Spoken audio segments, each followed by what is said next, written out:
Monsieur Kasabo san bi wolonwula ni duuru kunnafoni pila kɔrɔ cɛ bɔ jamanatigi si kalafila siɲɛ 4 ka ɲɛsi ma fatolen Marshal Déby ma tɔgɔdara ka kɛ jamana fanga ɲɛmɔgɔ ye. O bɛ sariya dɔ kalanni na jamanatigi bolonɔ bilala min na. Kasabo ka politiki tɔn tun ye ɲɔgɔn lajɛ ka ban a kalo 18 ye ka fara finitigi fanga kan min sigira sɔrɔdasi kulu fɛ n'o ɲɛmɔgɔya tun bɛ Général Kamaleni Mahamad Déby bolo. Avrikalo tile 20 san 2021 tuma min na Marshal Déby ka saya laseli kɛra a fagara maa murutilenw fɛ a ka sira kan kɛlɛw ɲɛ sɔrɔdasiw ye a denkɛ fitinin Général Mahamad Déby n'o bɛ sanji 37 la jamanakuntigiya Général 15 ka fanga ɲɛmɔgɔya la kalo 18 furancɛ fanga dɔ la min bɛna ni hɔrɔnya ni bɛɛjɛ fanga kalataw ye. Nka jumadon a ye kalikasiyɛn kɛ jamana ɲɛmaa ye tugun san 2 kɔnɔ furancɛ fanga min janyalen na ni jamana sigi ka fɔ hakilina kan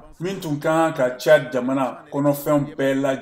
lajɛla fara fanga sinamatɔnw kan nka a ye lagosili kɛ min ka bon kosɛbɛ politiki ni marifatigi ka kɛlɛkɛbolo fanba fɛ. Mahamad Déby ye layidu ta tɛnɛndon ko a bɛna tile damadɔ nataw wɛrɛw la jamana kelenya fanga dɔ sigi sen kan. A sigili kɔfɛ ministre Kasabo ye layidu ta ko a bɛna fara jamanatigi fɛ baaraba dɔw la san 2 nataw la politiki tɔnw ka wulilikow la a kɛlen kɔ ka kɛlɛcɛw la minnu ye u yɛrɛ sen don kosɛbɛ Déby ka san laban ka fanga sɔsɔli la. Mahamad Déby tun ye ministre Kasabo sigi ɲɛmɔgɔya dankan kɔrɔsigi ye jamana ka jɛkafɔba labɛnnikulu la n'o ye DNIS min ko fɔra kosɛbɛ fanga ɲinitɔnbaw dɔ fɛ ani murutilenw ka tɔnbaw dɔ cɛma. Fanga sinamatɔn ye o ko fɔ komi n'o ye sariya sunba dafiri ye jalakila avrikalo san 2021 ka fara ɲɔgɔn kan